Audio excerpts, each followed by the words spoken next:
কিরে,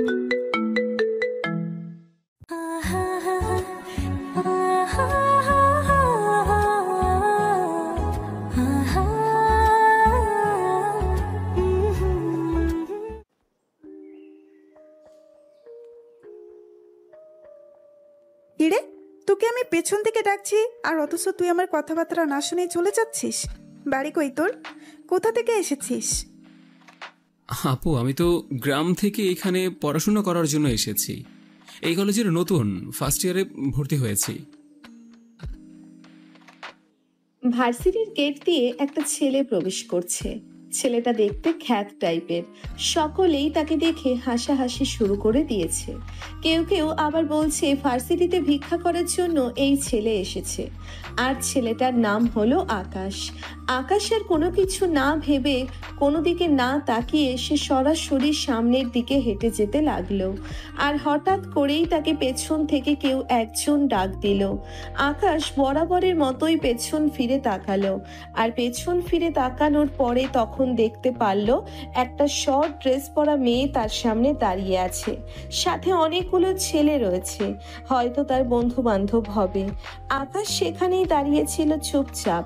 আর তখন ওই মেয়েটা আকাশকে বলতে লাগলো, কিরে, তোকে আমি পেছন থেকে ডাকছি আর অথচ তুই আমার কথাবার্তা না শুনে চলে যাচ্ছিস। বাড়ি কই তোর? কোথা থেকে এসেছিস? আপু, আমি তো গ্রাম থেকে এখানে পড়াশোনা করার জন্য এসেছি। এই কলেজের নতুন ফার্স্ট ইয়ারে ভর্তি হয়েছি। ওই জন্যই তোকে আজকে প্রথম দেখলাম। ঠিক আছে শোন, তোকে একটা কাজ দিচ্ছি। ওই দোকান থেকে একটা প্যাকেট নিয়ে আয়। ওই দোকানে গিয়ে মিথিলার নামে কথা বললেই হবে, উনি প্যাকেট দিয়ে দিবে। আকাশ কিছুটা বুঝতে পারছে এখানে কোনো কিছু একটা হতে চলেছে তাকে দিয়ে। তারপর আকাশ কোনো কিছু না ভেবে এসে দোকানে চলে গেল। দোকানে আসার পরে ওই প্যাকেটের কথা বলতেই দোকানদার ওই প্যাকেটটা তার হাতে ধরিয়ে হাসতে লাগলো। আকাশের এই অবস্থা দেখে আকাশ এদিকে প্যাকেটটা নিয়ে মিথিলার কাছে চলে আসলো। আর সঙ্গে যত ছেলেরা ছিল সকলে এসে হেসে পুরো গড়াগড়ি খাচ্ছিল। আর এদিকে মিথিলা তখন আকাশকে বলতে লাগলো, ওই যে মেয়েটাকে দেখছিস, মেয়েটার নাম হলো নুসরাত চৌধুরী। ওই নুসরাতকে গিয়ে এই প্যাকেটটা দিয়ে আসবি।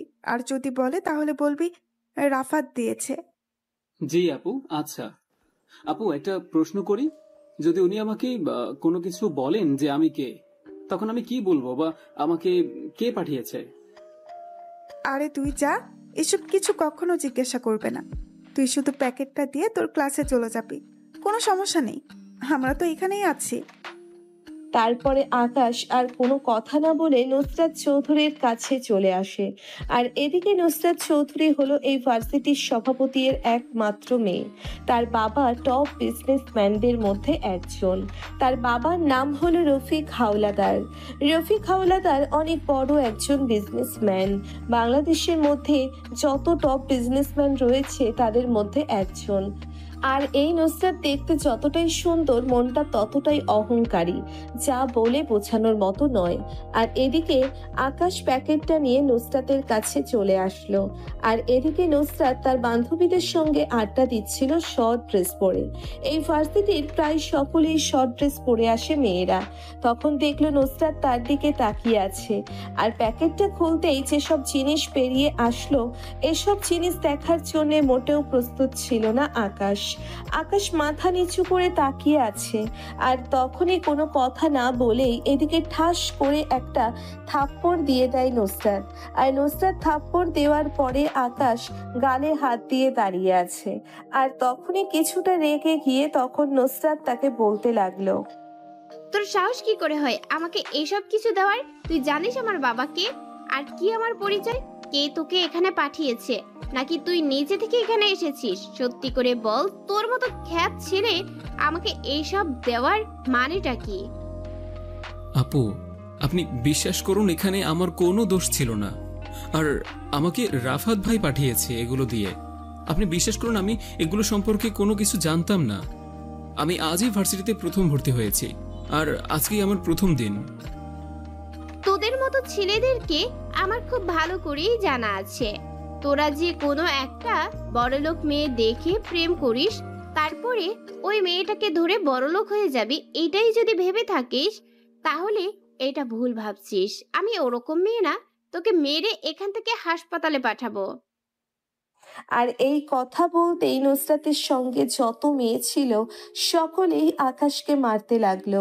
আর মারতে মারতে তার শার্ট কিছুটা ছিঁড়ে ফেলেছে। আর যখনই দেখতে পারলো স্যার এদিকেই আসছে, তখনই সবাই ছেড়ে দিল আকাশকে। আর আকাশও সেখান থেকে চলে আসলো। আকাশের শার্ট এমনিতেই নরম ছিল, কারণ সে অনেক কম দামি একটা কাপড় পরে এসেছে। আর এখানে আবারও ছিঁড়ে গেছে, দেখতে অনেক বেশি খারাপ দেখাচ্ছে। আর তখন আকাশ ক্লাসে প্রবেশ করলো। আকাশ ক্লাসে প্রবেশ করার পরে সকলেই তাকে দেখে হাসতে শুরু করলো, কারণ সকলেই আজকে নতুন ক্লাস, আর নতুন ক্লাসে সকলেই অনেক হাই ফাই হয়ে ক্লাসে এসেছেন। আর সেখানে কিনা আকাশ একজন খেত হয়ে তারপর এসেছে এখানে। আকাশ সবার সামনে বেঞ্চে বসে পড়লো। আর তখনই মিথিলা এসে আকাশকে ধাক্কা দিয়ে ফেলে দিল। আর তখন বলতে লাগলো, এই ফকিন্নি, তোর সামনে বসা তাহলে কি করে হয়? তোকে তো এই ক্লাসে ক্লাস করার অনুমতি দেওয়া ঠিকই না। আর তুই কিনা শেষের সামনে বসে পড়ছিস। যা পেছনে যা, আর কোনোদিন সামনে বসবি না। এই সামনের সিটগুলো আমাদের। আমাদের সিটের মধ্যে যদি অন্য কেউ বসে তাহলে মেরে পুরো তক্তা বানিয়ে দেই আমরা। আকাশ আর কোনো কথা না বলে সে পেছনের বেঞ্চে এসে বসে পড়ল। পেছনের বেঞ্চে একা একা বসে আছেন। আর কিছুক্ষণ পরেই একটা ছেলে এসে তার পাশে বসলো। আকাশ এটা দেখে বেশ অবাক হয়ে গেল, কারণ যেখানে সব ছেলেরা মেয়েরা তাকে অপমান করে কথা বলছেন, সেখানে কিনা একটা ছেলে তার পাশে বসলো। আর তখনই স্যার ক্লাসে প্রবেশ করলো। স্যার ক্লাসে প্রবেশ করার পরে ভালো মন্দ জিজ্ঞাসা করতে লাগলো। সবাই সবার মতো পরিচয় দিতে লাগলো। আর যখনই আকাশের পরিচয় দেওয়ার পালা সময়ে হলো, তখন আকাশ দাঁড়িয়ে তখন বলতে থাকে, স্যার, আমার আপন বলতে তেমন কেউ নেই। আমি পড়াশোনার পাশাপাশি সিএনজি চালাই, আর সিএনজি চালিয়ে আমি যে টাকা রোজগার করি তা দিয়েই আমার চলে যায়। এই কথাটা শুনে স্যার কোনো কিছু না বললেও সকলেই তখন হেসে দেয়। আর সকলেই তখন কিছুটা অপমান করে দেয়। আর আকাশ কোনো কিছুই বলল না। আকাশ মাথা নিচু করেই ছিল।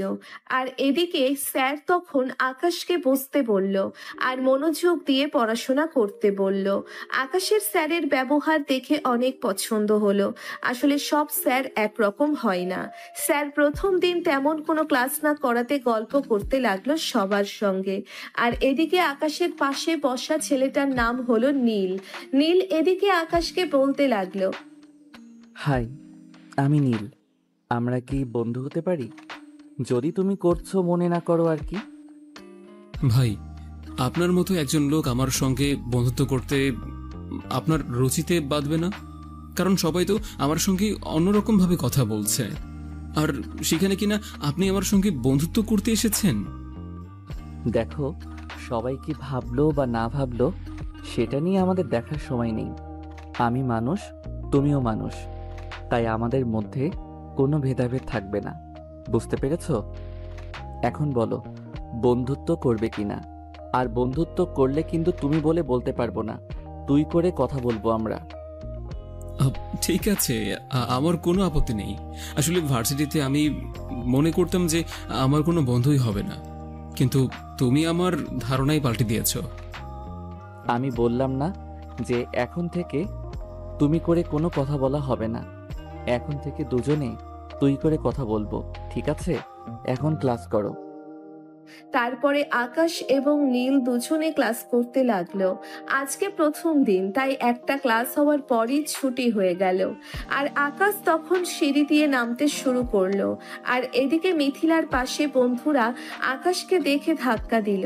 আকাশকে ধাক্কা দেওয়ার পরে আকাশ সিঁড়িতে পড়ে যায়। তারপরে গিয়ে হাতের মধ্যে কিছুটা ব্যথা পেয়ে যায়। আর তখন সাথে ছিল নীল। নীল সাথে থাকাই সবটা দেখে।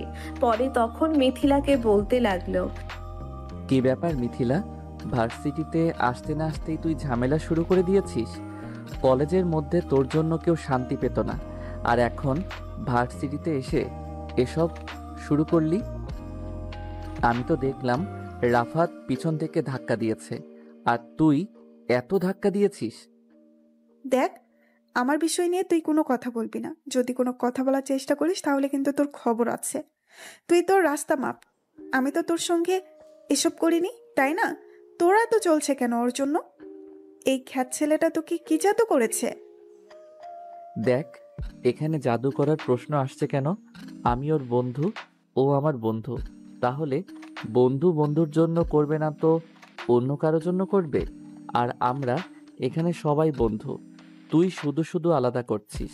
দেখ, আমরা সবাই মানুষ। ও গরিব দেখে তার সঙ্গে বন্ধুত্ব করব না এমনটা তো হতে পারে না। নীল, তুই থাম ভাই। চল, শুধু শুধু ঝামেলা করে লাভ নেই। আমার কোনো কিছু হয়নি। আর মিথিলা আপু, আপনি এখান থেকে যান, সমস্যা নেই। ফকিন্নির বাচ্চা, আমি যাবো কিনা সেটা কি তোর কাছ থেকে শুনে যেতে হবে? আমার যখন ইচ্ছা আমি তখন যাব। তুই আমাকে অর্ডার দেওয়ার কে এখান থেকে যাওয়ার? সরি আপু, আমার ভুল হয়ে গেছে। আমি নিজে চলে যাচ্ছি। আপনারা যেটা ইচ্ছে সেটাই করেন। নীল, আয় তো আমার সঙ্গে। শুধু শুধু এত কথা বলে লাভ নেই। আকাশ আর কোনো কথা না বলে সে নীলকে নিয়ে সেখান থেকে চলে আসলো। আর নীলকে ক্যাম্পাসের কিছুটা দূরে নিয়ে আসার পরে তখন নীল আকাশের উপর অনেক বেশি রেগে যায়। আর নীল রেগে যাওয়ার পরে আকাশকে তখন রাগী কণ্ঠে বলতে শুরু করলো, কিরে, তুই আমাকে এভাবে নিয়ে আসলি কেন? আমি তো দেখে নিতাম মিথিলা কত বড়লোক হয়ে গেছে। মানুষের একটু থাকলে যে কত অহংকার করতে পারে সেটা হয়তো মিথিলাকে না দেখলে আমি বুঝতেই পারতাম না। দেখ, শুধু শুধু মিথিলার সঙ্গে ঝামেলা করে আমাদের কোনো লাভ নেই। মিথিলার বাবা অনেক বড় লোক, তাই তাদের ক্ষমতা অনেক বেশি। আমার মতো একজন গরিব অসহায় ছেলের জন্য তুই কেন শুধু শুধু ঝামেলা করতে যাবি? হ্যাঁ, আর সামান্য বিষয় নিয়ে এত রিয়্যাক্ট করার কিছু নেই। এ কথা বলার পরে আকাশ তখন নিজেকে নিয়ে ভার্সিটি থেকে বের হয়ে আসলো। আর নীল বলল তার গাড়িতে করে তার বাসার সামনে নামিয়ে দেবে আকাশকে, কিন্তু আকাশ না করলো। তার অন্য একটা কাজ আছে, আর এজন্য জোর করে নীলকে পাঠিয়ে দিল। আর আকাশ হাঁটতে হাঁটতে চলে আসলো তার একটা গোডাউনের সামনে। আর গোডাউনের ভেতরে এসে প্রবেশ করলো। আর তাকে দেখে সকলে সালাম দিল। আর তখন চেয়ারের মধ্যে বসে রাইহানকে ডাক দিল। আর রাইহান আকাশের কাছে আসার পরে তখন বলতে লাগলো, বস, ওই দিন রাতে কারা এখানে অ্যাটাক করতে এসেছিল তাদের সম্পর্কে জানতে পেরেছি। তারা হলো রকি ভাইয়ের লোক। এখন রকি কোথায় আছে সেটা জানি না, কিন্তু তাদের একটা গ্রুপ প্রতিদিন এই জঙ্গলের মধ্যে আড্ডা দেয় মেয়েদেরকে নিয়ে। ঠিক আছে, তাহলে আজকে সন্ধ্যার সময় ওখানে যাব। দেখতে হবে ওখানে কারা কারা আছেন, আর ওদের যে কোনো একজনকে ধরতে পারলেই রকির ঠিকানা পেয়ে যাব। শালাই অনেক বড় হয়ে গিয়েছে, আমার গোডাউনে অ্যাটাক করতে আসে। আমার জায়গায় অ্যাটাক করতে আসে। তারপরে আকাশ রাইহানকে বলল কফি বানিয়ে দেওয়ার জন্য। আর এদিকে রাইহান আকাশের জন্য কফি বানিয়ে দিল। আর এদিকে কলেজের যত সিসি ক্যামেরা আজকে আকাশ লাগিয়ে দিয়েছিল সকল কিছু দেখতে শুরু করলো তার মোবাইলের মধ্যে। আর তখন দেখতে পারলো মিথিলার সঙ্গে থাকা নেহা একটা ওয়াশরুমের ভিতরে প্রবেশ করলো। আর ওয়াশরুমের ভিতরে প্রবেশ করার পরে তখন কিছুক্ষণ পরে কেমিস্ট্রি ডিপার্টমেন্টের শিক্ষক জাফর ইকবাল সেও ওয়াশরুমের ভিতরে প্রবেশ করলো। আকাশ এটা দেখে হতভম্ব হয়ে গেছে, এমন একটা লোক এরকম একটা কাজ করতে পারে। এদিকে ওয়াশরুমের ভিতরে যায় জাফর ইকবাল। আর জাফর ইকবাল ওয়াশরুমের ভিতরে যাওয়ার পরে তার পকেট থেকে ড্রাগসের প্যাকেট বের করলো। আর ড্রাগসের প্যাকেট বের করার পরে সে নেহাকে বলতে লাগলো, নেহা, আজকে তুমি আমাকে নিজের হাতে খাইয়ে দিবে, আর খাওয়া দাওয়া করে আমরা এখানে রোমান্স করব। কেউই দেখবে না, কারণ সকলেই ক্যাম্পাস থেকে বেরিয়ে গেছে। আরে শালা, কি বলছিস তুই? চল, তোকে হোস্টেলে নিয়ে গিয়ে বিছানায় শুয়ে আদর করে খাওয়াবো। আমি এটার জন্য পাগল হয়ে আছি। 2-3 দিন ধরে ড্রাগস নেই না। ঠিক আছে, চল তাহলে, আর খুবই সাবধানে থাকবি, কেউ যেন আমাদেরকে সন্দেহ না করতে পারে, বুঝতে পারছিস? এই কথা বলার পরে জাফর এবং নেহা দুজনেই চলে আসলো নেহার হোস্টেলে। আর নেহার হোস্টেলে আসার পরে এদিকে সকলেই নেহা আর জাফরকে দেখে বুঝতে পারলো যে তারা একটা কিছু করতে এখানে এসেছে। ড্রিঙ্কস করবে, নেশা জাতীয় দ্রব্য তারা গ্রহণ করবে। এই জন্য তাদেরকে কেউ কোনো কিচ্ছু বলল না, কারণ তারা সবাই খুব ভালো করেই জানে। এদিকে তারা এসব করতে ব্যস্ত হয়ে গেল, আর আকাশের এদিকে সিসি ক্যামেরায় দেখছে। তারা ওয়াশরুম থেকে বেরিয়ে হোস্টেলের দিকে গেছে। আকাশ তখন বলতে শুরু করলো, এই হোস্টেলের যতগুলো মেয়ে আছে সবগুলো মনে হয় জাফর ইকবালের শিকার, কারণ কোনো না কোনো সাহায্য তো ওখান থেকে পেয়েই যাচ্ছে। আর এত সাহস হয়ে গিয়েছে, কিন্তু জাফর ইকবালের পেছনে কে আছে? জাফর ইকবালের পেছনে কি রকি আছে নাকি অন্য কেউ? ওদের কানেকশন যদি একটা হয় তাহলে ব্যবসাটা একটাই হবে। আকাশ মনে মনে এসব কথা বলছিল, আর আকাশের খুব ভালো করেই মনে হচ্ছে যে রকি এবং জাফর ইকবালের মধ্যে পারস্পরিক সম্পর্ক রয়েছে। তারা একই সাথে কাজ করে থাকে, কিন্তু ওরা তো আসল কেউ নয়। ওদের পেছনেও কোনো না কোনো একটা হাত ধরেছেন, কিন্তু সেই হাত কে সেটাই তো এখন জানার প্রয়োজন। আর এদিকে আকাশ, সে তার বাসায় চলে আসলো, আর বাসায় আসার পরে ফ্রেশ হয়ে খাওয়া দাওয়া করতে শুরু করলো। আর খাওয়া দাওয়া শেষ করে এসে ল্যাপটপে বসে কাজ করতে শুরু করলো। কাজ বলতে সে ওই জঙ্গলের পুরো ম্যাপটা দেখছিল খুব ভালো করে।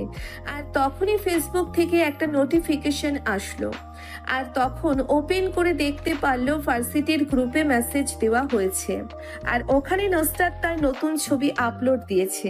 ছবিটা দেখে আকাশ আর কোনো কথা মুখ দিয়ে বের করতে পারছে না। মেয়েটা দেখতে এতটা সুন্দর, তারপর আবার শাড়ি পরে পিক দিয়েছে। আজকে শাড়ি পরতে এতটা যে সুন্দর লাগবে আকাশ কখনো ভাবতেও পারেনি। আকাশ ভেবেছিল মেয়েটা হয়তো শর্ট ড্রেসই পরতে পারে, শাড়ি সম্পর্কে তার কোনো আইডিয়া নেই। কিন্তু আকাশের চিন্তা ভাবনা ভুল করে এসে আজকে শাড়ি পরে গ্রুপের মধ্যে পোস্ট দিয়েছেন, আর সঙ্গে সঙ্গে 500+ কমেন্ট হয়ে গেল। সবগুলোই ছেলেদের কমেন্ট। যেগুলোই ছেলেরা তার প্রশংসা করছেন সেগুলোকে তার রাগী ইমোজি দেওয়া।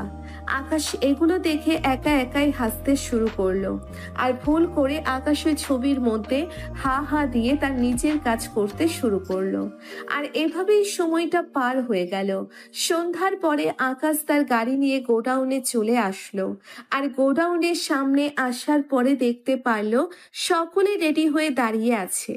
আর তখন আকাশ গাড়ির উপরে বড় একটা জঙ্গলের ম্যাপ রাখলো। ম্যাপ রাখার পরে সবাইকে বুঝিয়ে দিতে লাগলো, এই জঙ্গল সম্পর্কে আমাদের কোনো আইডিয়া নেই।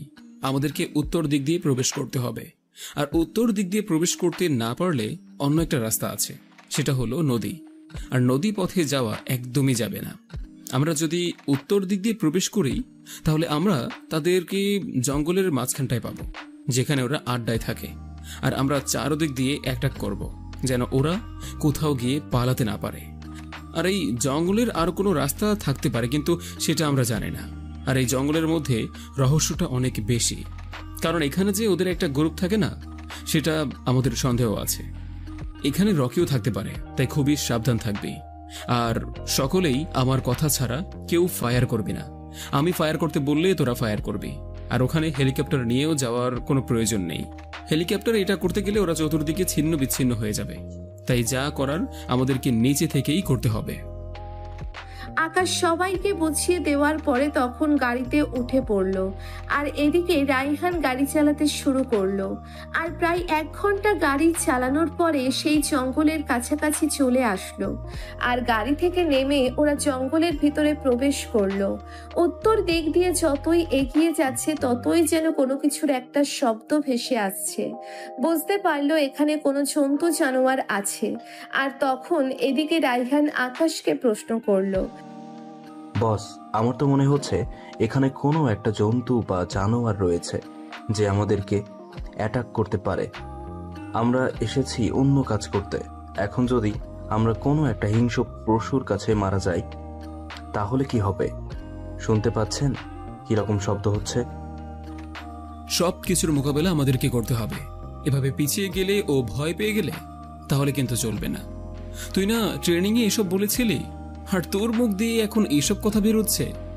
থাপ্পড় দিয়ে সব কয়টা দাঁত ফেলে দেব, চুপচাপ থাক। আকাশ এদিকে যতই সামনের দিকে আগাচ্ছে সবাইকে নিয়ে ততই সত্যটা তীব্র হচ্ছে।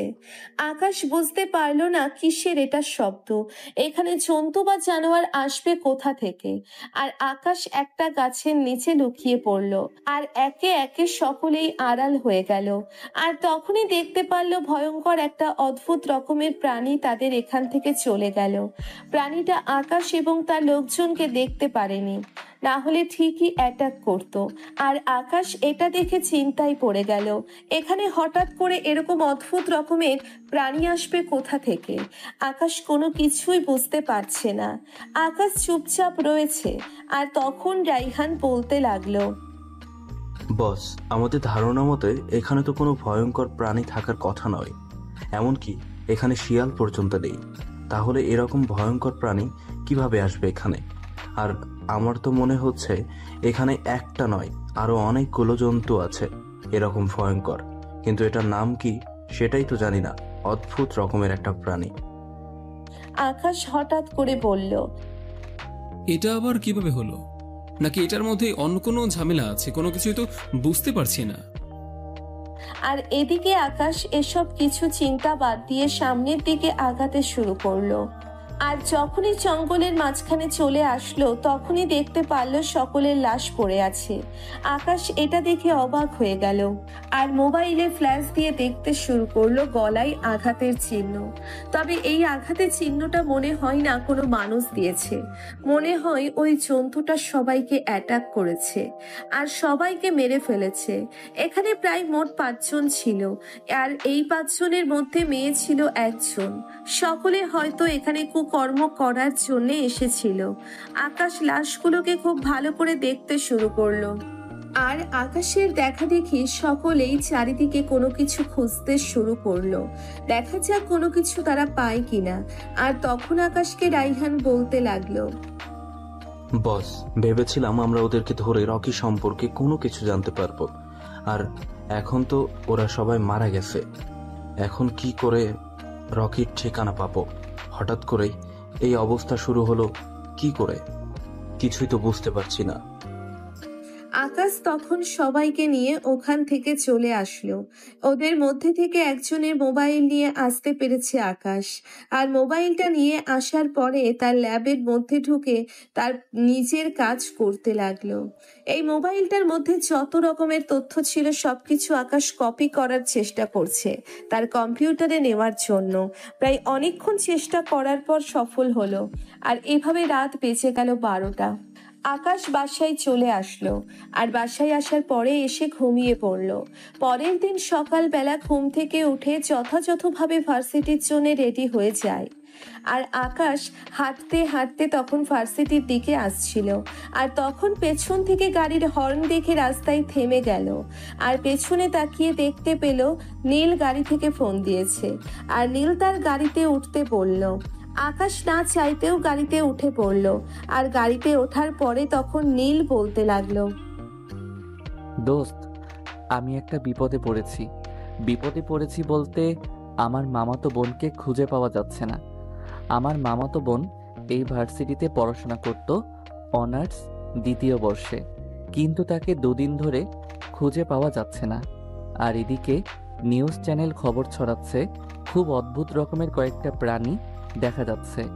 তবে এই প্রাণীগুলো কোথা থেকে এসেছে, এটার নাম কি কোনো কিছুই বলতে পারছে না। আর এদিকে আমার বোনটাকে খুঁজে পাচ্ছি না, কি যে করব। আসলে কাল পর্যন্ত মনে করেছিলাম যে হয়তো কোনো বান্ধবীর বাসায় গিয়েছে, রাগ করে চলে আসবে, কিন্তু এখনো তো কোনো কিছু হলো না। হ্যাঁ, আমিও শুনেছি এখন নাকি প্রায় এই শহর থেকে মেয়েগুলো হারিয়ে যাচ্ছে ধীরে ধীরে। বুঝতে পারছি না কেন, বা কে বা কারা এগুলো করছে, আর তাদের লাভটাই বা কি। ধর্ষণের খবর পাওয়া যাচ্ছে না। যদি এমনটা হতো যে কোনো একটা গ্যাং বা কোনো একটা মাফিয়া তারা মেয়েগুলোকে তুলে নিয়ে গিয়ে ধর্ষণ করে রাস্তায় ফেলে রাখে, তাহলে একটা কথা ছিল। কিন্তু হঠাৎ করে মেয়েগুলোকে পাওয়াই যাচ্ছে না এই শহর থেকে। তারপর আবার এরকম একটা যন্ত্র কিভাবে আসলো কিছুই তো বুঝতে পারছি না আমিও। আমার অনেক টেনশন হচ্ছে রে, তবে আমার মনে হচ্ছে এটার মধ্যে কোনো না কোনো ঘাপলা আছে। আমি কয়েকদিন আগে একটা আর্টিকেল পড়েছিলাম, সেই আর্টিকেলের মধ্যে দেখাচ্ছিল যে ডাক্তার রঞ্জিত নামের একটা লোক, তিনি নাকি মানুষ থেকে জন্তু বানানোর একটা চেষ্টা করছিলেন। অনেক অনেক বড় সায়েন্টিস্ট ছিলেন, কিন্তু উনি তো আরো দীর্ঘ 2 বছর আগেই মারা গেছেন। এটা সম্পর্কে খুব ভালো করে আইডিয়া করে বলতে পারছি না। আমিও শুনেছিলাম এমন একটা কিছু, কিন্তু পরবর্তীতে আর কোনো তথ্য পাওয়া যায়নি। যেহেতু লোকটা মারা গিয়েছে আর ওনার লাশটাকে সবাই কবর দিয়েছে, এটা সরাসরি সম্প্রচার করা হয়েছিল এই চ্যানেলে। এখানে অবিশ্বাস করার কোনো কিছুই নেই। সেটাই রে। আচ্ছা, দেখা যাক কি হয়। প্রশাসন বা সমাজের গণ্যমান্য ব্যক্তিরা কি করে। চল, ভার্সিটিতে চলে এসেছি। আর শোন, আজকে যদি মিথিলা তোর সঙ্গে কোনো ঝামেলা করতে আসে, তুই কিন্তু একদম কোনো কথা বলবি না। যা বলার আমি বলবো। এমনিতেই মেজাজ অনেক খারাপ আছে। আজকে মিথিলার খবর আছে কোনো কিছু যদি করতে আসে। নীল একথা বলে গাড়ি থেকে নেমে গেল। আর এদিকে আকাশ গাড়ি থেকে নেমে তখন সামনের দিকে হাঁটা দিল। নীল আর আকাশ দুজনে পাশাপাশি হাসছে। আর হঠাৎ করেই নীলকে পেছন দিক থেকে ধাক্কা দিয়ে ফেলে দিল নেহা।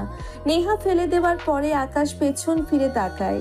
আর আকাশ পেছন ফিরে তাকানোর পর নেহার দিকে তাকিয়ে থাকে। আর তখন নেহা উঠে এসে একটা থাপ্পড় দেয় আর বলতে লাগলো, কি রে, তোর সাহস তো কম না? তুই আমার দিকে রাগী দৃষ্টিতে তাকিয়ে থাকিস? মিথিলা, তুই দেখেছিস এই খ্যাতের বাচ্চা খ্যাত আমাদেরকে কিভাবে তাকিয়ে আছে? মনে হয় আমাকে চোখ দিয়ে গিলে খাবে। তোর মতো মেয়েকে আমি আকাশ কখনো স্পর্শ করব না। তোর মতো মেয়েকে স্পর্শ করাও যে অনেক বেশি পাপ হবে। কথাটা আকাশ মনে মনে বলল।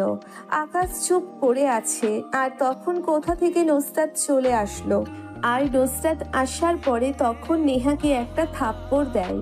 আর তখন বলতে লাগলো, কিরে নেহা, তোকে না আমি বলেছি কখনোই তোরা র্যাগিং করবি না। আমি তোদের থেকে সিনিয়র আর আমি র্যাগিং করি না, আর অথচ তোরা ফার্স্ট ইয়ারে থেকেই র্যাগিং করা শুরু করে দিয়েছিস। তারপর আবার তোদের ক্লাসের বন্ধুদেরকেই। আকাশ নুসরাতের এরকম কথা শুনে বেশ অবাক হয়ে গেল। কারণ নুসরাতের মতো একটা মেয়ে এরকম কথা বলতে পারে, এটা সত্যিই আকাশের বিশ্বাস হচ্ছে না। কারণ আকাশ তো দেখে আসতো নুসরাত একটা অহংকারী, কিন্তু সে এভাবে আকাশের পাশে এগিয়ে আসবেন সেটা সত্যিই ভাবার বিষয়। আর তখন নুসরাত আবারও বলতে লাগলো, আমি কিন্তু দূর থেকে ঠিকই দেখেছি তুই ছেলেটাকে ইচ্ছে করে ধাক্কা দিয়েছিস। শোন, এই ভার্সিটিটাতে সবার অধিকার রয়েছে পড়াশোনা করার জন্য, আর ও তো ওর টাকায় পড়াশোনা করে, তাহলে তোরে তো সমস্যা কিসের? ও তো তোকে কোনো সমস্যাই করেনি, ও তো চুপচাপ ক্লাসে যাচ্ছিল। তুই শুধু এসে পেছন থেকে ধাক্কা মারলি। যা এখান থেকে, আর কখনো যেন এমনটা না দেখি। এই কথা শোনার পরে নেহা এবং মিথিলা ওরা দুজনেই চলে গেল। আর ওরা দুজনে বেশ অপমানিত হলো সবার সামনে। আর এদিকে মিথিলা ভাবতে লাগলো এই অপমানের প্রতিশোধ তারা খুব ভালো করেই নেবে। মিথিলা এবং নেহা দুজনেই চলে গেল। আর তখন আকাশ বলল, আপু, আপনাকে কি বলে ধন্যবাদ দেব সেটা আসলে আমি ভাষা খুঁজে পাচ্ছি না। আপনি না থাকলে ওরা হয়তো আমার সঙ্গে আরো বেশি কিছু করতে পারতো। আপু, আপনাকে অসংখ্য ধন্যবাদ আমাদের পাশে দাঁড়ানোর জন্য। আসলে ওরা অনেক দিন থেকেই র্যাগিং করে আমাদের। আমাকে নিশ্চয়ই চেনেন, আমার বাবা নুরুজ্জামান। হ্যাঁ, তোকে তো আমি খুব ভালো করেই চিনি। তুই নুরুজ্জামান আঙ্কেলের ছেলে। ঠিক আছে, তোরা ক্লাসে যা। আর এই, তোমার নামটা যে কি জানো? ও হ্যাঁ, আকাশ। তুমি যাও, ক্লাসে যাও। তোমার কোনো সমস্যা হলে আমার কাছে এসে বলবে, কোনো সমস্যা নেই। একথা বলে নুসরাত তখন ওখান থেকে চলে যায়। তারপর নীলকে সাথে নিয়ে আকাশ ক্লাসে চলে আসলো। ক্লাসে আসার পরে তারা ক্লাসে মনোযোগী হয়ে গেল। আর এদিকে আকাশ চেষ্টা করছে ক্লাসের মধ্যে কি হচ্ছে সেগুলো লক্ষ্য রাখার জন্য। আকাশ ক্লাস থেকে বের হবার পরে দেখতে পেল নেহা শিক্ষকদের রুমে যাচ্ছে। আর এখানে আশেপাশে তেমন কেউ ছিল না, সবাই ছুটি হওয়ার পরে চলে গেছে। এমনকি নীলকেও আকাশ অনেক আগেই পাঠিয়ে দিয়েছে। আর নীলের অনেক কাজ আছে, তার জন্য নীল আকাশকে বলেই চলে গেছে। আকাশ এদিকে নেহার পিছনে যেতে শুরু করলো। আর নেহার পিছনে যাওয়ার পরে দেখতে পারলো নেহা গিয়ে কেমিস্ট্রি শিক্ষক জাফর ইকবালের ঠোঁটে চুমু দিল। আর তখন জাফর ইকবাল বলতে লাগলো, কি ব্যাপার, তোমাকে না বললাম যেখানে হুটহাট করে না আসার জন্য? এভাবে হুটহাট করে আসলে যদি কেউ সন্দেহ করে তাহলে কিন্তু অনেক বেশি সমস্যা হবে। সবাই তো চলে গেছে, কোনো সমস্যা নেই। আচ্ছা, এই নুসরাতকে কোনো কিছু একটা করতে হবে। আপনার তো নুসরাতকে অনেক আগে থেকে পছন্দ। নুসরাতের শরীরটা আমি এনে দিতে পারবো। ওকে যে কোনোভাবে অজ্ঞান করে আপনার কাছে পাঠিয়ে দেব। তারপর আপনি ওকে এমনভাবে শেষ করবেন যেন ও আর মুখ দেখাতে না পারে। এই কাজটা করে দিতে পারলে আমি তোকে অনেক টাকা দেবো। যে টাকা দেবো সেই টাকা তুই কল্পনাও করতে পারবি না কখনো, তুই কখনো চোখেও দেখিসনি। আজকে রাতে আমি পাঠিয়ে দেব, কোনো সমস্যা নেই। আপনি শুধু আপনার ওই গোপন জায়গাটা খোলা রাখবেন, তাহলেই হবে। ভার্সিটির পেছন দিক দিয়ে ঢুকবো। ঠিক আছে, কোনো সমস্যা নেই, চলে আসিস। আর আজকে মেয়েগুলোকে কিন্তু রকি ভাইয়ের কাছে পাঠাতে হবে। তুই নুসরাতকে আমার কাছে দিয়ে মেয়েগুলোকে নিয়ে রকি ভাইয়ের কাছে দিবি, আর তাহলে তোর কাজ শেষ। ঠিক আছে, আপনি কোনো চিন্তা করবেন না, আমি সব কিছু ব্যবস্থা করছি। আমি এখন গেলাম, আল্লাহ হাফিজ। এই কথা বলার পরে নেহা তখন বের হয়ে গেল। আর এদিকে আকাশ তার কথা সবগুলো শুনতে পারলো। আকাশ চলে আসলো তার বাসায়। আকাশ বাসায় আসার পরে তখন ফ্রেশ হয়ে খাবার খেয়ে নিল। আর ওদিকে নেহা তার বাসায় যাওয়ার পরে সকল প্ল্যান করতে থাকে কিভাবে কি করতে হবে। আর নেহা খুবই একটা বাজে প্ল্যান তৈরি করলো, যে প্ল্যানটার মধ্যে সাকসেসফুল হলে অনায়াসেই নুসরাতকে ওখানটায় নিয়ে যেতে পারবে। আর নেহা এসব কাজ করছে তার প্রতিশোধ নেওয়ার জন্য। একটা মেয়ে হয়ে অন্য একটা মেয়ের এভাবে সর্বনাশ করছে, এটা তার কাছে কোনো রকম খারাপ লাগছে না, কারণ সে টাকার লোভে পড়ে আর ক্ষমতার লোভে পড়ে এসব করছে। আর নেহা সন্ধ্যাবেলায় তখন বের হয়। উদ্দেশ্য হলো নুসরাতের বাসার সামনে যাওয়া। নুসরাতের বাসার কিছুটা আগে থেকেই দাঁড়িয়ে আছে নেহা। আর নেহা নুসরাতের নাম্বারে কল দিল। নুসরাতের নাম্বারে কল দেওয়ার পরে নুসরাত কিছুক্ষণ পরেই নেহার সঙ্গে দেখা করতে চলে আসলো। আর তখন নেহা বলতে লাগলো, আপু, আসলে ভার্সিটিতে যেটা করেছিলাম সেটা অনেক বেশি ভুল করেছি আমি। আজকে থেকে আর কখনো কাউকে র্যাগিং করব না, আপনাকে কথা দিলাম। শোন, এসব র্যাগিং করা মোটেও ভালো নয়। ভার্সিটিতে অনেক ছেলে আছে যারা গ্রাম থেকে পড়াশোনা করতে আসে, আর কিছু কিছু ছেলে এসব সহ্য করতে না পেরে আত্মহত্যা করে। শোন, আমি কিন্তু আগেও এমনটা ছিলাম, কিন্তু এইসব করে আসলে কোনো আনন্দ পাওয়া যায় না। মানুষকে ভালোবাসতে পারলেই, মানুষকে সাহায্য করতে পারলেই আনন্দটা পাওয়া যায়। আকাশ ছেলেটা যতটা দেখলাম, ও একটা ভালো ছেলে। আমি নিজেও তার সঙ্গে খারাপ ব্যবহার করেছি। প্রথম দিন না বুঝেই আমি তার সঙ্গে খারাপ ব্যবহারটা করেছি। আমি জানি এটা তোরাই করেছিলি। ঠিক আছে, সমস্যা নেই। আফু, আমি যাব, তবে আমার মনে হয় আপনি আমার উপর এখনো অভিমান করে আছেন। যদি অভিমান না করে থাকেন তাহলে আমার এই মিষ্টিটা খান। এমনিতেই আমি আপনার জন্য মিষ্টি নিয়ে এসেছি। আরে এসবের কোনো প্রয়োজন নেই, তোকে বলেছি তো আমি কোনো রাগ করিনি, অভিমান করিনি। এখন যা। আর মিষ্টি কি খেলে আমার সমস্যা হয়? আপু, আপনাকে খেতেই হবে, না হলে বুঝবো আপনি আমার উপর এখনো অভিমান করে আছেন। প্লিজ আপু। নুসরাত আর কোনো কথা না বলে নেহার হাত থেকে মিষ্টি খেয়ে নিল। আর মিষ্টি খাওয়ার পরে তখন কিছুক্ষণের মধ্যেই সে অজ্ঞান হয়ে যায়। আর অজ্ঞান হয়ে যাওয়ার পরে আর তার কোনো কিছুই মনে নেই। আর এদিকে নুসরাতের অবস্থা দেখে নেহা কাউকে কল দিল। আর কল দেওয়ার 2 মিনিটের মধ্যেই গাড়ি চলে আসলো। আর গাড়িতে করে নেহা কোথাও যেন নিয়ে যাচ্ছে। এদিকে আকাশ তার পিছনে পিছনে আসছেন। আকাশ তখন রাইহানকে বলতে লাগলো, আজকে রকির ঠিকানায় এবং ওই জাফর ইকবালের সব কিছু শেষ করে দেব। ওই শালা কতটা খারাপ আর কত মেয়ের সর্বনাশ করেছে সেটা সঠিকভাবে বলা যাচ্ছে না। আজকে ওদের জীবন শেষ করতে হবে। নেহার গাড়িটা খুবই দ্রুত গতিতে এগিয়ে চলছে। আর এদিকে আকাশও পিছনে পিছনে যাচ্ছে। গাড়িটা বেশ কিছু দূরে এগিয়ে শহর থেকে বেরিয়ে সোজা ওই জঙ্গলে চলে আসলো। ওই জঙ্গলে আসার পরে আকাশ গাড়িটাকে হারিয়ে ফেললো মুহূর্তের মধ্যেই, কারণ আকাশ এই রাস্তাটাই কখনোই আসেনি বা এই রাস্তা সম্পর্কে তার কোনো আইডিয়া নেই। আর এদিকে আকাশ গাড়ি থেকে নেমে গাড়ি যাওয়ার ছাপ দেখতে লাগলো, আর গাড়ির ছাপের মধ্য থেকে সে যেতে শুরু করলো, আর যেতে যেতে জঙ্গলটার মাঝখানে চলে আসলো। আর জঙ্গলের মাঝখানে আসার পরে গাড়িটা থামিয়ে তখন চারপাশে খুঁজতে লাগলো কোথায় কি আছে, কিন্তু প্রায় 10 মিনিট ধরে খোঁজা চলছে কিন্তু কোনো কিছুই পাচ্ছে না। আকাশ এবং তার লোকজন বেশি দেরি হলে অনেক ক্ষতি হয়ে যাবে নুসরাতের, আর এভাবে যদি হাতের মুঠোয় থেকে নুসরাতের ক্ষতি হয়ে যায় তাহলে আকাশ কখনোই নিজেকে ক্ষমা করতে পারবে না, কারণ তার একটু ভুলের জন্যে একটা মেয়ের সর্বনাশ হয়ে যাবে।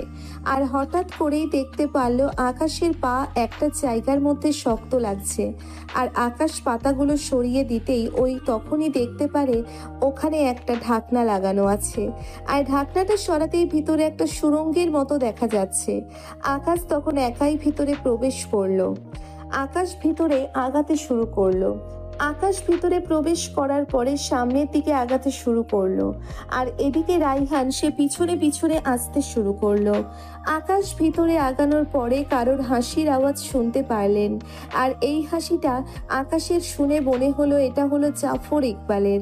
আর জাফর ইকবাল নেহাকে তখন বলছিল, আরে নেহা, আমি তো এখনো ভাবতেই পারছি না যে তোমার মতো একটা মেয়ে নুসরাতকে ভরে আনতে পেরেছে।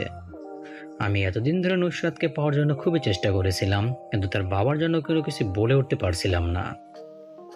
আরে বস, আপনি এত চিন্তা করছেন কেন? আমি যখন আছি তাহলে আপনার আর কোনো চিন্তা করতে হবে না। এবার আপনি আমার সামনে এটাকে ছিঁড়ে ছিঁড়ে খাবেন। আমি মনের আয়েশ মিটিয়ে এটা দেখব, কারণ শলি আমাকে সবার সামনে অপমান করেছে। তুই কোনো চিন্তা করিস না, আমি দেখছি শালিকে। এই শালি আমাকেও মুখের উপরে কথা বলেছে, আমাকে একটু একটু সন্দেহ করেছিল, যা পানি দিয়ে জাগিয়ে দে। এই কথা শুনে নেহা পানির বোতল থেকে নুসরাতের উপর পানি ছিটিয়ে দিল, আর পানি ছিটিয়ে দেওয়ার পরে নুসরাতের জ্ঞান ফিরল। জ্ঞান ফেরার পরে নুসরাত অবাক হয়ে সবার দিকে তাকিয়ে আছে। নুসরাত ভাবতেও পারেনি হয়তো তার এখানে আসা লাগবে। আর নুসরাত নেহাকে যখন জিজ্ঞেস করতে লাগলো, কি ব্যাপার নেহা, তুই আমাকে এখানে নিয়ে এসেছিস কেন? তার মানে তোর মনে মনে এই ছিল, এই স্যার আপনি একজন শিক্ষক আর আপনার শিক্ষকের মুখোশের আড়ালে এসব কিছু ছিল? আরে ধুর, আমি কিসের শিক্ষক? আমি হলাম ভার্সিটির ড্রাগসের ডিলার। আমি ভার্সিটিতে জয়েন করেছি শুধুমাত্র ড্রাগসের ব্যবসা করার জন্য, বুঝতে পারছিস? আমার হাত অনেক লম্বা, আমি রকির হয়ে কাজ করি, বুঝতে পারছিস?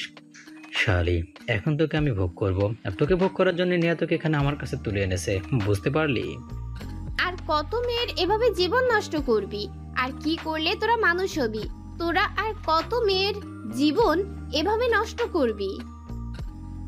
আমরা এটা করতেই থাকবো। তোর এমন সামান্য কথা আমাদের মন ভরবে না। আমাদের মন ভরবে তোকে ভোগ করলে। তোর এমন সেক্সি শরীর দিয়ে কি করবি? এখন পর্যন্ত তো মনে হয় না কেউ ফুলের টোকা দিয়েছে, তাই আমি প্রথম। আমার মধ্যে অন্যরকম ফিলিংস কাজ করছে তোর প্রতি। ঠিক এমন একজন আসবে যে তোদেরকে কুত্তার মতো মারবে। শুনেছি আকাশ চৌধুরী মাফিয়া কিং, সে আবারও ফিরে এসেছে এই দেশে। হয়তো তার একটু বোঝাতে সময় লাগবে, কিন্তু একদিন না একদিন তোদেরকে ও নিজের হাতে মারবে। তোদের কোনো কিছুই বেঁচে থাকবে না। আরে ধুর, এসব আকাশকে আমরা কোনো ভয় পাই না। এসব কথা আকাশ গেল আসলো, কিন্তু আমাদের কোনো কিছুই করতে পারিনি, বুঝতে পারছিস শালি? এখন যত খুশি পারিস হেসে নে, শেষে কিন্তু এমন একটা দিন আসবে যে তোরা নিজেদের জীবন ভিক্ষা চাইবি। আর নেহা, তুই একটা মেয়ে হয়ে আরেকটা মেয়ের সর্বনাশ করছিস, আর এটার জন্য তো তোকেও মাসুল দিতে হবে। তুই শুধু একটু ওয়েট কর। এভাবেই একটা মেয়েকে তুলে নিয়ে আসবি তোরা। আর কি ভেবেছিস এই মেয়েটা তোরা ধর্ষণ করবি? ধর্ষণ করে রাস্তায় ফেলে রাখবি, আর তোরা তোদের কাজ করবি, আর ওর বাবা মা কান্নাকাটি করবে। এটাই কি তৈরি করতে চাচ্ছিস? এটা যদি কখনো ভেবে থাকিস তাহলে এটা ভুল করছিস, আর নুসরাতকে তুলে এনে আরো মস্ত বড় ভুল করেছিস। কে রে খ্যাতের বাচ্চা? কে তুই? এখানে কি করছিস? তোর মতো এখানে কি করে? বস, আপনি তাকে গুলি করে দিন। শালাকে বাঁচিয়ে রাখলে শালা সবাইকে বলে দেবে। আমি আবার কাকে বলে দেব? আমার কি বলার মানুষ অভাব রয়েছে নাকি রে? হ্যাঁ, আর তুই মনে করেছিস মানুষকে অপমান করবি আর তুই এভাবে ব্যবসা করে যাবে আর তোকে কেউ কিছুই বলতে পারবে না? আমি তো এসে গেছি।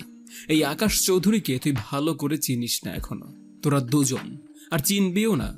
তোদের যে উপরে বসে আছে রকি, তাকে একবার জিজ্ঞেস করে শুনে নিস আমার নামে। আমি তো ভার্সিটিতে এসেছিলাম তোদেরকে হাতে নাতে ধরার জন্য, না হলে আমি কখনোই এ পর্যন্ত আসতে পারতাম না। আকাশ, তাহলে তুই ছিলি সেই আকাশ চৌধুরী যাকে আমরা এবং রকি আমাদের বস এতদিন ধরে পাগলের মতো খুঁজে বেড়াচ্ছিল? কিন্তু তোর পরিচয় থেকে চিনতে না পারায় তোর কোনো কিছু করতে পারছিলাম না। এবার তো এখান থেকে জীবিত ফিরে যেতে পারবি না। দেখা যাক এখানে কে বাঁচে আর কে মারা যায়। তবে নুসরাতকে নিয়ে এসে অনেক বেশি ভুল করেছিস। রাজার নারীকে তুলে আনলে রাজা কি অবস্থা করতে পারে সেটা এখন বুঝতে পারবি। নুসরাত তখন দৌড়ে এসে আকাশের বুকে শক্ত করে জড়িয়ে ধরল। নুসরাত আকাশের বুকে জড়িয়ে কান্না করছিল। আকাশের এতটা খারাপ লাগছিল নুসরাতকে এই অবস্থায় দেখতে, যেটা আর বলার ভাষা রাখে না। নুসরাতের ওড়নাটা ওরা নিয়ে নিয়েছে আর আকাশ তার শার্ট খুলে তার গায়ে পেঁচিয়ে দিল। আর তখনই নুসরাতকে আকাশ বলল, এত ভয় পাওয়ার কি আছে? আমি তো আছি নাকি? ওরা তোমাকে টাচ পর্যন্ত করতে পারবে না। নুসরাত চুপ করে আছে আর এদিকে আকাশ সবাইকে মারতে শুরু করলো। আর আকাশের মারামারি দেখে আকাশের লোকজন সকলেই ভিতরে প্রবেশ করে জাফরের লোকজনকে মেরে ফেললো গুলি করে। আর তখন আকাশ জাফরের গলায় পাড়া দিয়ে তখন জাফরকে জিজ্ঞেস করতে লাগলো, সত্যি করে বল রকিকে এখন আমি কোথায় পাবো? না হলে কিন্তু তুই বেঁচে থাকবি না। তুই ভাবতেও পারছিস না আমি তোকে কি করব। তোর গোপনাঙ্গ কেটে ওখানে মরিচের গুঁড়ো দেব। তুই আমার রাগ সম্পর্কে জানিস না। ভাই আমাকে ক্ষমা করে দে, আমি সবকিছুই বলে দিচ্ছি। রকি এখন আন্ডারগ্রাউন্ডে আছে, আর ও আছে বর্তমানে খাগড়াছড়ি পার্বত্য অঞ্চলে উঁচু পাহাড়ের একটা গুহার মধ্যে। ওখানে বসে দলবল নিয়ে থাকে আর আমাকে সবকিছু বলে আমি কিভাবে কাজ করব। আর ওখান থেকে আমাকে সবকিছু পাঠায়। ড্রাগসের যত মালামাল আছে সকল কিছু আমাকে ওখান থেকে দিয়ে থাকে। আর ওই কাজে সাহায্য করে থাকে শহরের কমিশনার সাহেব। আর কমিশনারের হাত ধরে ইউনিভার্সিটিতে ড্রাগস প্রবেশ করে। এখন বল, তোরা যে মেয়েগুলোকে কিডন্যাপ করেছিস, ওই মেয়েগুলো এখন কোথায়? কোথায় পাবো ওদেরকে? আর ওই মেয়েগুলোকে তোরা কোথায় রেখেছিস? মোট কয়টা মেয়ে আছে তোদের কাছে এখন? ওই মেয়েগুলোকে আমি খাগড়াছড়ি রকির কাছে পাঠিয়ে দিয়েছি। আর রকি ওখান থেকে সেই ইন্ডিয়ার কাটা তার কেটে ইন্ডিয়াতে পাঠিয়ে দেবে। আর পরে ইন্ডিয়া থেকে তাদেরকে বিদেশে বিক্রি করে দেওয়া হবে। তবে ওটা অন্য কেউ হ্যান্ডেল করে থাকে, কিন্তু রকিকে কে লিড দিয়ে থাকে বা এর পেছনে কে আছে সেটা জানি না। তবে বাংলাদেশের মধ্যে কেউ একজন হবে আমি যতটুকু শুনেছি। তবে যতটুকু শুনেছি সে হলো একজন নামকরা সায়েন্টিস্ট। এই কথা বলার পরে আকাশ তখন জাফরকে গুলি করে দিল। আর জাফরকে গুলি করে দেওয়ার পরে জাফর ছটফট করতে করতে সেখানে মারা গেল। আর তখন আকাশ খুবই ভালো করে বুঝতে পারল এর পেছনে কে আছে। ডক্টর রঞ্জিত এখনো পর্যন্ত মারা যায়নি। সে ভুয়া খবর ছড়িয়ে সকলের কাছ থেকে আড়াল হতে চেয়েছে, আর এ কারণেই সে এমনটা করেছেন। আর আড়াল হয়ে এসে তার গবেষণা চালিয়ে গেছে। আর গবেষণা চালিয়ে গিয়ে সে এখন মানুষের মাঝে আতঙ্ক তৈরি করে তার ব্যবসা সফল করতে চাইছে। আর মানুষ যত আতঙ্কে থাকবে তত বেশি তার ব্যবসা লাভ হবে। সে মেয়েগুলোকে কিডন্যাপ করে খুবই সহজে বিদেশে পাচার করে দেবে। এটা ধাপে ধাপে হয়ে থাকে। 100 মেয়ে যদি একসাথে জোগাড় করে তাহলে কয়েকটা এরকম মানুষ থেকে জন্তু বানিয়ে রাস্তায় ছেড়ে দেবে। আর মানুষটার মধ্যে আতঙ্কে ভয় থাকবে, এমনকি পুলিশ প্রশাসন পর্যন্ত কেউ কোনো সাহায্য করবে না। আর এই মুহূর্তে এসে বিদেশে পাচার করে দেবে। আর এটাই হচ্ছে তার প্ল্যান। আর এটা আকাশ খুব ভালো করেই বুঝে গেছেন। আকাশ তখন নুসরাতকে নিয়ে গাড়িতে উঠে পড়ল। আর গাড়িতে ওঠার পরে নুসরাত আকাশের দিকে তাকিয়ে আছে। আর তখন আকাশ বলতে লাগলো, আমি ভার্সিটিতে এসেছিলাম জাফর এবং নেহার খোঁজ করতে। মিথিলার কোনো এখানে দোষ নেই। মিথিলা অহংকারী টাইপের একজন মেয়ে। তবে তোমার পরিচয় সম্পর্কে আমি খুব ভালো করেই জানি। তোমাকে আমি অনেক আগে থেকেই চিনি। একদিন তোমাকে মার্কেটে দেখেছিলাম, আর সেদিন প্রথম দেখায় তোমার প্রেমে পড়ে যাই। তারপরে আমার কাজের ক্ষেত্রেও ভার্সিটিতে আসি আর তোমার কথা মনে করতে থাকি যে এক কাজে দুই কাজ হয়ে গেল আর কি। কিন্তু সত্যি বলতে এখন আমার মনে হচ্ছে যে তোমাকে ভালোবাসাটা আমার উচিত হয়নি। কারণ হলো আমার কখন কি হয় সেটার ঠিক নেই। তখন হয়তো আবেগে তোমাকে ভালোবেসে ফেলেছিলাম, কিন্তু এখন আর তোমাকে কোনো কিছুই বলবো না যে তুমি আমাকে ভালোবাসবে কিনা। আমি তোমাকে এখন ফিরিয়ে দেব, কারণ হলো আমার লাইফের কোনো নিশ্চয়তা নেই তার জন্য। এভাবে একটা মেয়েকে আড়াল থেকে ভালোবাসলেন, আর অথচ মেয়েটার মনের কথাটা একটাবার না শুনেই এইসব কিছু বলছেন কেন? তাহলে কেনই বা ভালোবাসতে গেলেন, আর কেনই বা এত কষ্ট করে ভার্সিটিতে আসতে গেলেন? আমাকে এটা নিয়ে প্রশ্ন করো না প্লিজ। আমি এটার কোনো উত্তর দিতে পারবো না তোমাকে। আমার হাতে অনেক কাজ আছে, আর রাতও অনেক হয়ে গিয়েছে। তুমি তোমার বাসায় চলে যাও, তোমার ফ্যামিলি তোমাকে নিয়ে চিন্তা করছে। যদি আমি আমার লক্ষ্য নিয়ে পৌঁছাতে পারি তাহলে কোনো একদিন আমরা এক হব। সেদিন পর্যন্ত না হয় অপেক্ষা করো। আর যদি মারাই যাই তাহলে তো একতরফা ভালোবেসে মারা গেলাম। এই কথাটা শোনার পরেই নুসরাত তখন আকাশের হাত শক্ত করে ধরে ফেলল। আকাশের হাত ধরে এসে চোখের জল ফেলে দিল। আর তখনই আকাশ তার বাসার সামনে চলে আসলো আর নুসরাতকে নামতে বলল। নুসরাত গাড়ি থেকে নামতে চাইছিল না। ওর সাথে ইচ্ছে করছে নুসরাতের সঙ্গে যাবার জন্য, কিন্তু আকাশ সে কখনোই নুসরাতের সাথে করে নেবে না। এখন আকাশ নুসরাতকে নামিয়ে দিল। আর নুসরাতকে নামিয়ে দেওয়ার পরে আকাশ তাড়াতাড়ি করে গাড়ি নিয়ে কমিশনারের বাসার সামনে চলে আসলো।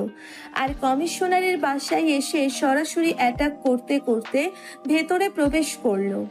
আকাশ গুলি করতে করতে ভিতরে প্রবেশ করলো। আর তখন দেখতে পারলো কমিশনার তাকেও গুলি করছে, কিন্তু আকাশের লোকজনের কাছে ওরা কোনোভাবেই পারল না।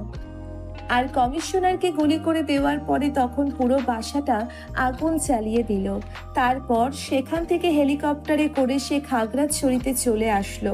প্রায় 15টা হেলিকপ্টার খাগড়াছড়িতে চলে আসলো, আর বাকি সবাই গাড়িতে করে চলে যাচ্ছিল। আকাশ হেলিকপ্টারে করে সেই গুহার কাছাকাছি নামলো। আর পাহাড়ে নামার পরে তখন তার লোকজনকে বলতে লাগলো, আমার কথা ছাড়া কেউ কোনো অ্যাটাক করবে না। আমি যখন বলবো তখনই তোরা ফায়ার করবি, আর এর আগে কখনোই ফায়ার করবি না। আর এই জায়গাটায় আমরা কখনোই আগে আসিনি, এমনকি এই জায়গায় তোরাও পড়াশোনা করিসনি। আর যেহেতু তোরা ট্রেনিং করেছিস, আমার বিশ্বাস তোরা পারবি।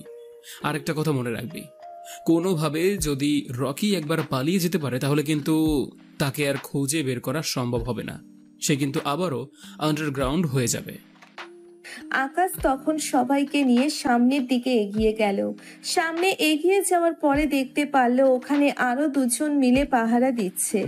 আকাশ তখন কোনো কথা ছাড়াই ওদেরকে গুলি করে দিল। আর ওদেরকে গুলি করে দেওয়ার পরে বাকি সবাই অ্যালার্ট হয়ে গেল। আর তখন আকাশের লোকজন গুলি করতে শুরু করলো। আর এটা ছিল সবচেয়ে বড় ভুল। আকাশ ছিল এমনিতেই সামনের দিকে এগিয়ে যাবে, কিন্তু ওরা ভুল করে গুলি করতে শুরু করে দিয়েছে। আকাশের গুলি করা দেখে এখানে ছোট্ট ভুলের জন্য এদিকে রকি তখন তার গোপন জায়গা দিয়ে হেলিকপ্টারে করে পালিয়েছে। আর আকাশ তার লোকজন মিলে সকলকে মেরে ফেলার পরে সেখানে আর রকিকে খুঁজে পেল না। আর রকিকে খুঁজে না পেয়ে আকাশ বুঝতে পারলো রকি এখান থেকে পালিয়ে গেছে। আর এদিকে আকাশ তখন রাইহানকে বলতে গেল, আমি তোদেরকে বারবার বলেছিলাম যে আমি অ্যাটাক করলেও তোরা কোনো অ্যাটাক করবি না। ওরা হয়তো ভাবতে পারতো যে কোনো একজন এসেছে, কিন্তু তোরা এটা করার পরে রকি খুব ভালো করে বুঝতে পেরে গিয়েছে যে এখানে আমি এসেছি। রকি হেলিকপ্টারে করে পালিয়ে গিয়েছে।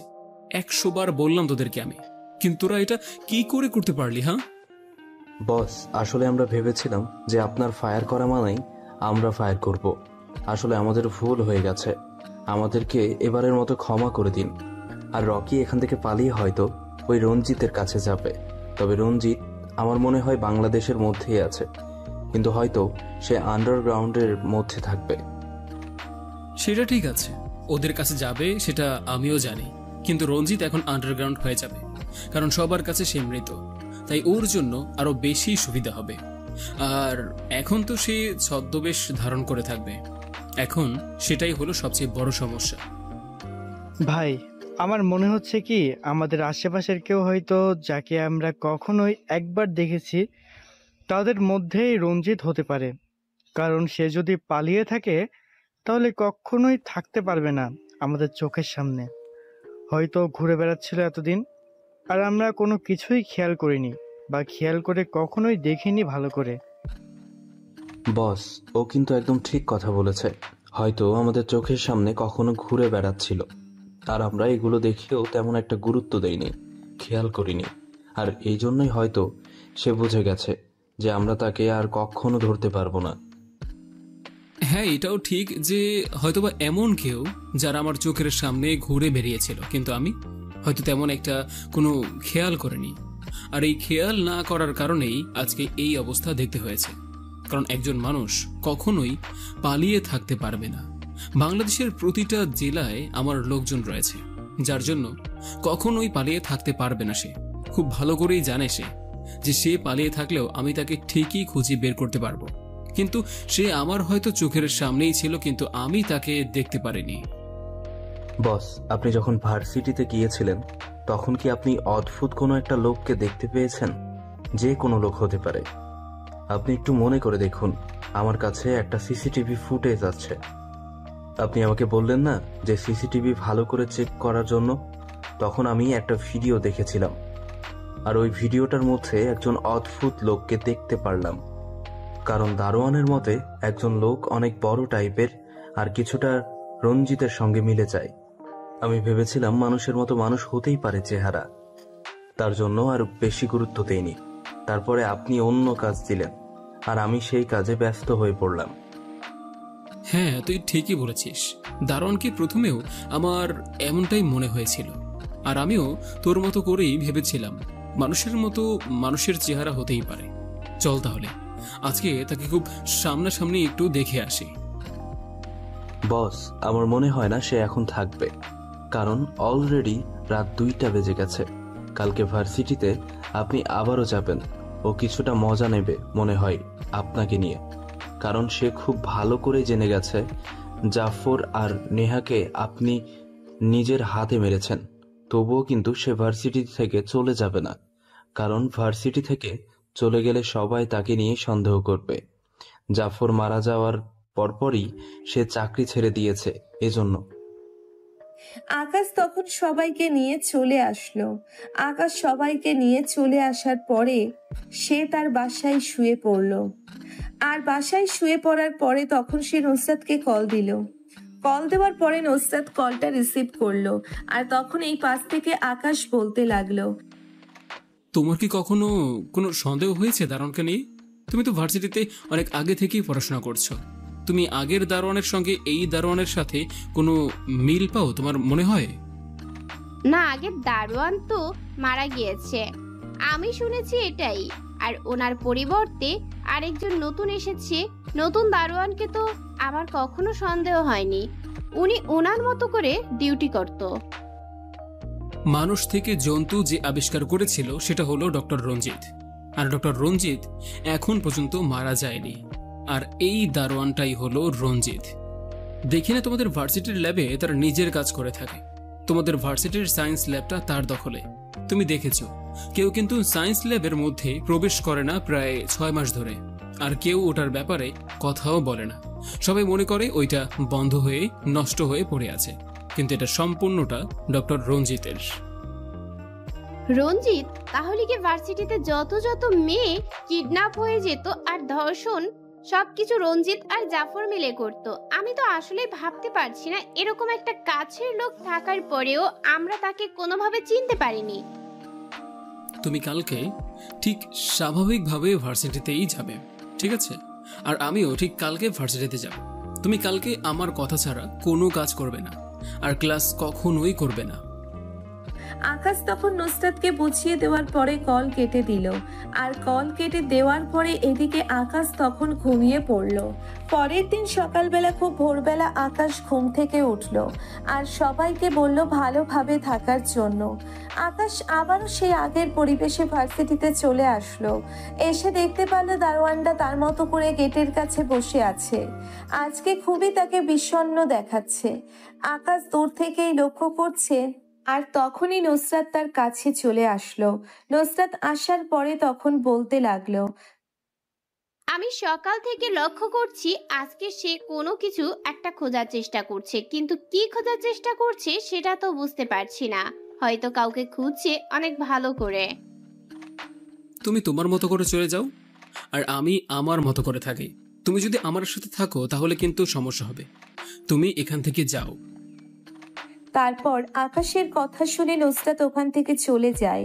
আর নুসরাত ওখান থেকে চলে যাওয়ার পরে আকাশ তখন একা একাই ভার্সিটির ওই সায়েন্স ল্যাবের মধ্যে প্রবেশ করলো। আর সায়েন্স ল্যাবের মধ্যে প্রবেশ করার পরে সে ভিতরে ঢুকে অবাক হয়ে রইল, কারণ এখানে সমস্ত কিছু রয়েছে, সমস্ত ফর্মুলা রয়েছে। কিভাবে একটা মানুষের উপর এগুলো প্রয়োগ করলে জেন্ডার চেঞ্জ হয়ে জন্তুতে পরিণত হয়।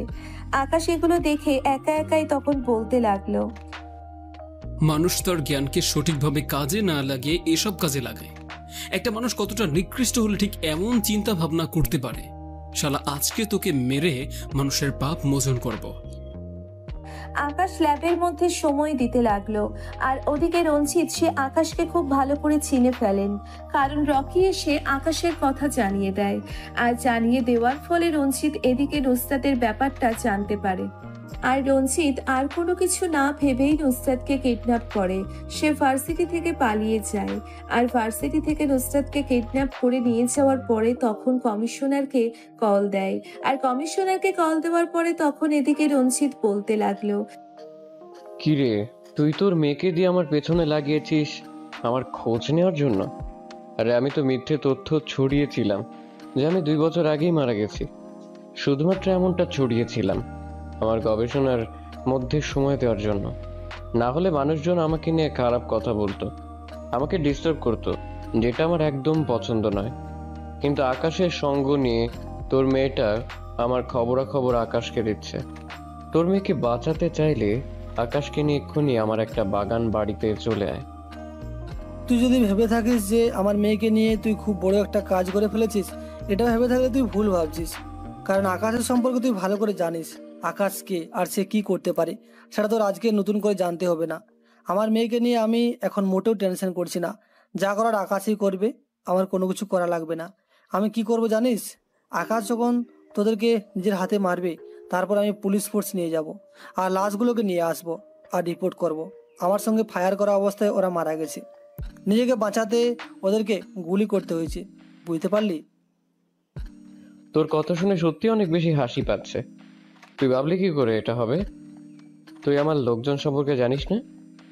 আমি এমন একটা আবিষ্কার করেছি যে আমার লোকজনকে কষ্ট করে আর আকাশকে মারতে হবে না। ওই জন্তুগুলো আকাশকে খেয়ে ফেলবে, বুঝতে পারছিস?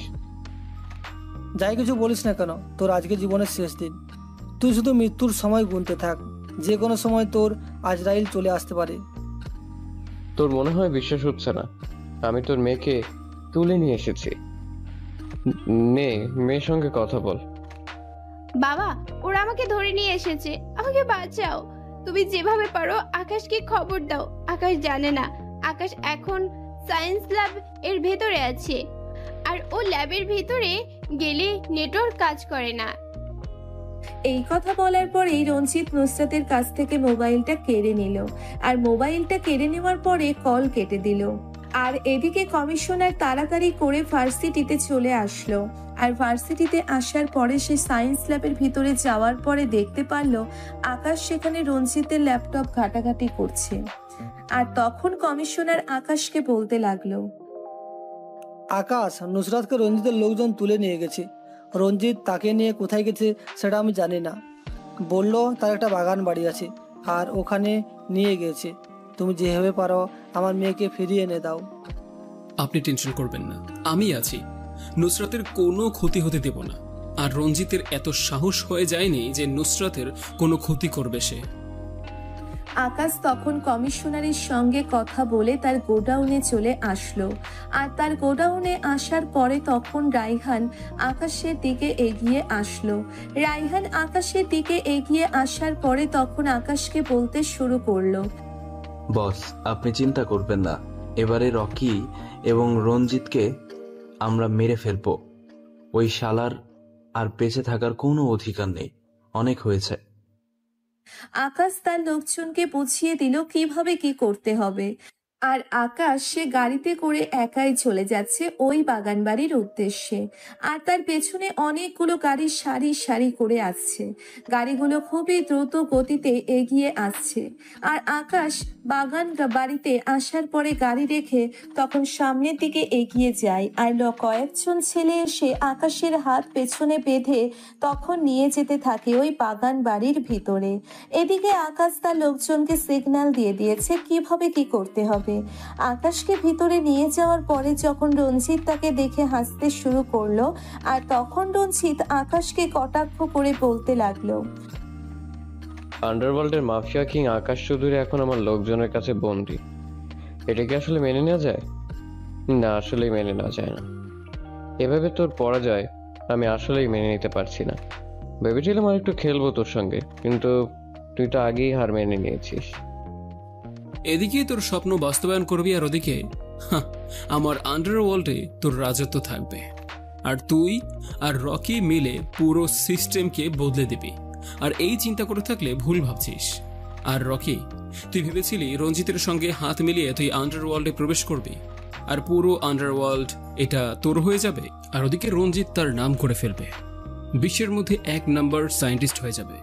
রঞ্জিত আর তোদের দুজনার স্বপ্ন পূরণ হয়ে যাবে। যদি এই স্বপ্ন পূরণ করতে আমি না বাধা হয়ে দাঁড়াতাম, আমি যদি না থাকতাম, তাহলে স্বপ্নটা খুব তাড়াতাড়ি পূরণ হয়ে যেত। কি ঠিক বললাম তো? তুই থাকতে আমি এটা কখনোই পারবো না। আমার একটা বড় স্বপ্ন, আন্ডারওয়ার্ল্ড আমার হবে। পুরো আন্ডারওয়ার্ল্ডের যত মাফিয়া আছে সকলেই আমার কথায় চলবে। কিন্তু তুই যে পর্যন্ত বেঁচে আছিস সে পর্যন্ত আমার এই স্বপ্ন কোনোদিনই পূরণ হবে না। তাই তো তোকে আজ আমি নিজের হাতে মারবো। এতই সহজ আন্ডারওয়ার্ল্ডের মাফিয়া কিং আকাশ চৌধুরীকে হত্যা করা? এই আকাশ চৌধুরী একদিনে তৈরি হয়নি। এই আকাশ চৌধুরী ছোটবেলা থেকে মানুষের লাথি খেতে খেতে একটা সময় তীক্ষ্ণ হয়ে তারপর মাফিয়া কিং হয়েছে। ছোটবেলায় রাস্তায় রাস্তায় মানুষ হয়েছিলাম। কেউ তো টাকা দিয়ে সাহায্য করেনি আমাকে, নিজের টাকা নিজেই কামিয়েছি। এখন আমার যে টাকা পয়সা আছে সেটা মনে হয় না আমার 4 পুরুষ খেয়ে শেষ করতে পারবে। আর শোন, রাস্তার মানুষ হয়েছি তো ছোটবেলা থেকে, তার জন্য খুব ভালো করে বাস্তবতাটা আমি খুব ভালো বুঝি।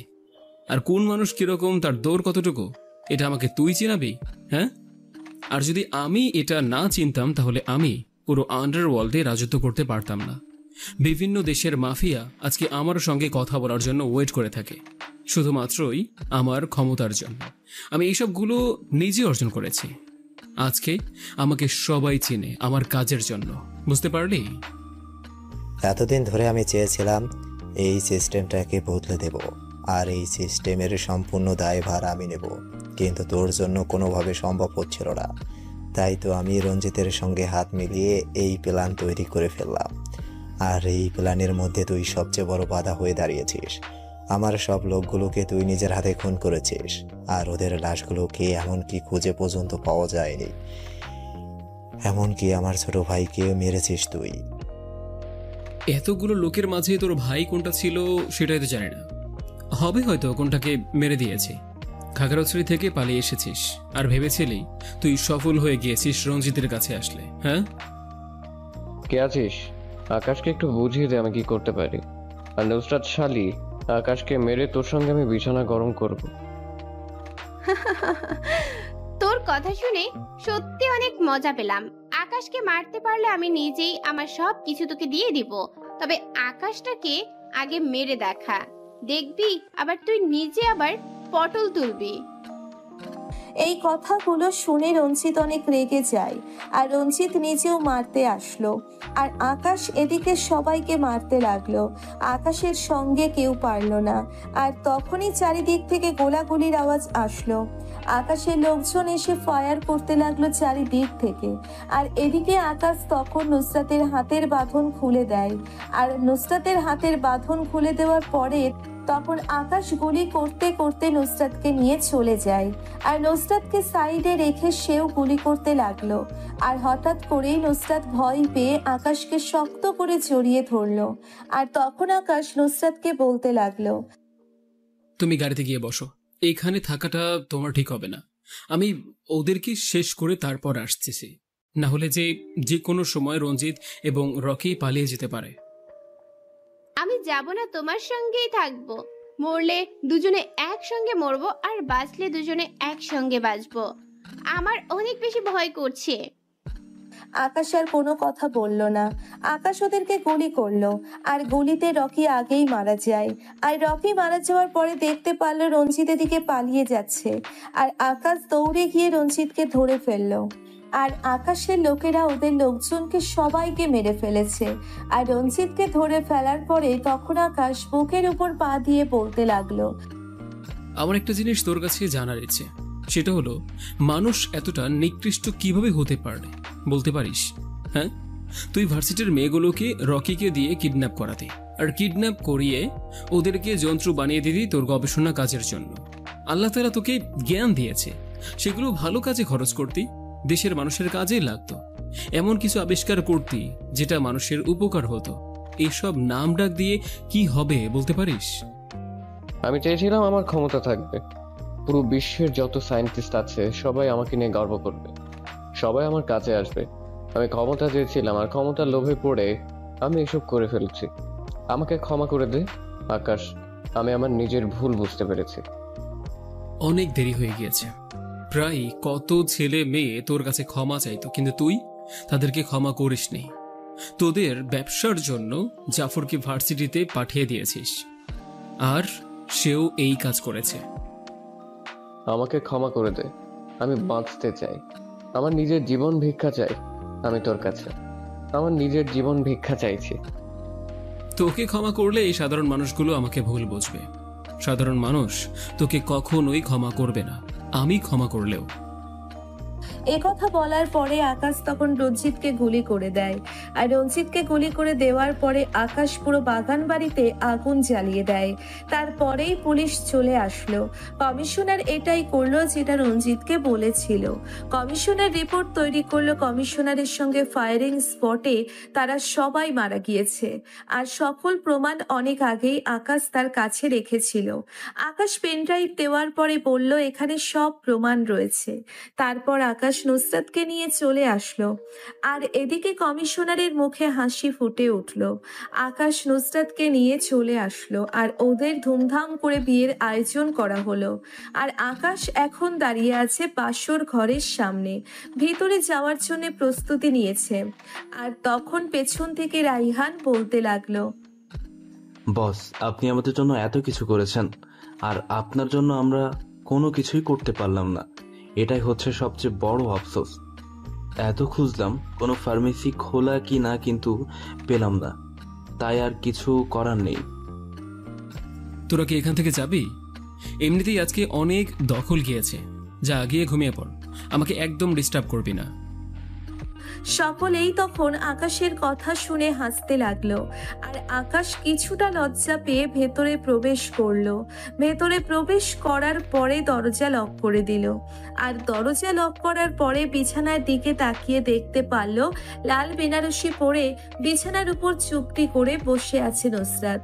নুসরাতের কাছে যাওয়ার পরে ঘোমটা তুললো, আর তখন নুসরাত বলতে লাগলো, কি ব্যাপার, এভাবে আমার দিকে তাকিয়ে আছেন কেন? মনে হয় আজকে আমাকে প্রথম দেখছেন। এভাবে তাকিয়ে থাকবেন না, নজর লেগে যাবে আমার। তাই নাকি? তা এতদিন তো তোমাকে এই সাজে দেখিনি, আজকে প্রথম দেখলাম। বিশ্বাস করো, এতটা মনের মধ্যে প্রশান্তি লাগছে যে আর বলে বোঝানো সম্ভব না। তা ম্যাডাম, বয়স তো আর কম হলো না, এবার ভবিষ্যৎ প্রজন্মকে আনার জন্য চেষ্টা করি। তোমার মুখে তো কোনো কিছুই আটকায় না। আগে লাইট অফ করে এসো, তারপরে তুমি তোমার ওয়াইফকে কি করবে না করবে সেটা তুমি ভালো জানো। তারপর আকাশ উঠে এসে লাইট অফ করে দিল, আর তখনই নুসরাত তাকে ধাক্কা দিয়ে বিছানায় ফেলে দিল। আর এভাবে দুজনে মিলে হারিয়ে গেল এক অজানা রাজ্যে। আর এভাবে না হয় চলতে থাকুক ভালোবাসার গল্পটা। নিত্য নতুন ভালোবাসার গল্প পেতে আমাদের চ্যানেলটি এখনই সাবস্ক্রাইব করে পাশে থাকবেন। ধন্যবাদ সবাইকে।